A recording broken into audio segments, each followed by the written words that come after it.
प्यारे बच्चों, कैसे हैं आप? आज हम इकाई 4 के वस्तुनिष्ठ प्रश्न करेंगे, महत्वपूर्ण वस्तुनिष्ठ प्रश्न।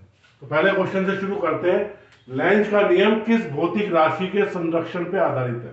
लेंज का नियम क्या होता है? जिस कारण से परिपथ में वैद्युत धारा उत्पन्न होती है उसी का विरोध करती है। वैद्युत धारा ऊर्जा, मतलब ऊर्जा के संरक्षण के नियम पे आधारित है। दूसरा, प्रेरित विद्युत धारा की दिशा का ज्ञात होता है लेंज के नियम से, फ्लेमिंग के बाएं हाथ के नियम से, एम्पियर के नियम से, बायसेवर्ट के नियम से। बायसेवर्ट का नियम प्रेरित धारा के बारे में कुछ नहीं बताता, एम्पियर का नियम कुछ नहीं बताता, फ्लेमिंग का बाएं हाथ का नियम कुछ नहीं बताता, दाएं हाथ का नियम बताता है, बाएं हाथ का नियम नहीं बताता। तो इसका मतलब प्रेरित धारा क्या होती है? उस दिशा में उत्पन्न होती है जिससे वो विरोध करे। तो विरोध किसके कारण होता है? लेंज के नियम से। तो लेंज के नियम से पता चलता है। हेनरी पर मीटर मात्रक है विद्युतशीलता का, चुंबकशीलता का, परावैद्युतांक का, स्वप्रेरक का। देखो, विद्युतशीलता का मात्रक होता है कूलाम स्क्वायर पर न्यूटन मीटर स्क्वायर।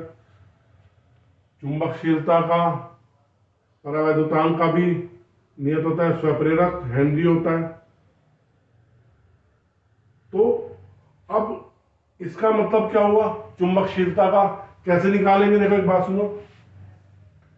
ये होता है L is equal to mu N square A by. तो म्यू क्या हो जाएगा? L A upon A. ये क्या होगा? Henry metre, metre square. ये क्या हो जाएगा? हेनरी पर मीटर। तो किसका मात्रक आ गया? चुंबकशीलता। किसी ट्रांसफार्मर में क्या संभव नहीं है? भंवर धारा संभव होती है। भंवर धारा के कारण ऊर्जा का ह्रास होता है। प्रत्यावर्ती धारा पे ही काम करता है, क्योंकि प्रत्यावर्ती धारा जब बदलती है, साइकिल बदलता है, तब ये चुंबकित होता है, विचुंबकित होता है, प्रेरित धारा उत्पन्न होती है। तो कौन सी? ट्रांसफार्मर कभी भी दिष्ट धारा पे काम नहीं करता, जिसे ट्रांसफार्मर के लिए दिष्ट धारा बिल्कुल खत्म नगण्य है नहीं उसकी डिक्शनरी में। तो जब भी ट्रांसफार्मर से कंसर्न दिष्ट धारा है तो उसे समझ लो। किसी प्रत्यावर्ती धारा परिपथ में शक्ति गुणांक कब अधिकतम होता है? शक्ति गुणांक क्या होता है? Cos phi. ये होता है आर अपॉन जेड। कब अधिकतम होगा? जब जेड आर के बराबर होगा। तो कॉस फाई क्या हो जाएगा? 1। मतलब परिपथ में क्या हो? केवल प्रेरकीय होगा तो ये शक्ति गुणांक अधिकतम नहीं होगा, धारितीय होगा तब नहीं होगा, ऐसी होगा तब नहीं होगा। केवल जब वो प्रतिरोध युक्त हो और कोई ना हो तो वो क्या होगा? शक्ति गुणांक क्या होगा? अधिकतम होगा। एक ऊंचाई ट्रांसफार्मर की द्वितीयक कुंडली में धारा का मान प्राथमिक कुंडली की तुलना में होता है। ऊंचाई ट्रांसफार्मर क्या करता है? कम वोल्टता को उच्च वोल्टता में बदलता है। तो जब उच्च वोल्टता में जाएगा, पावर तो नियत होती है P is equal to V I, ठीक है।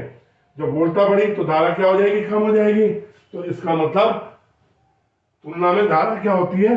कम होती है। अनुनाद की स्थिति में एलसी परिपथ की आवृत्ति क्या होती है?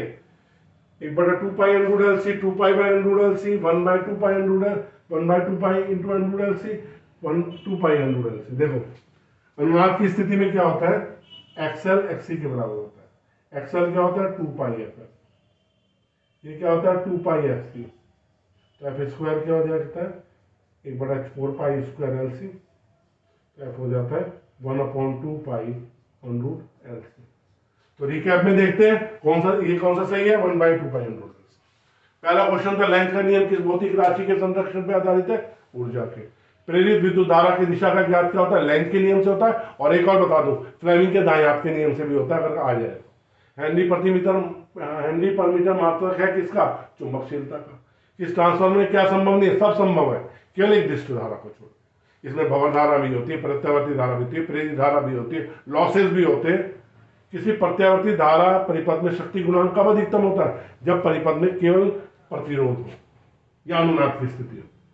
एक ऊंचाई ट्रांसफार्मर में द्वितीय कुंडली में धारा का मान प्राथमिक कुंडली की तुलना में हमेशा कम होगा। क्यों? जब वोल्टता बढ़ेगी तो धारा कम होगी।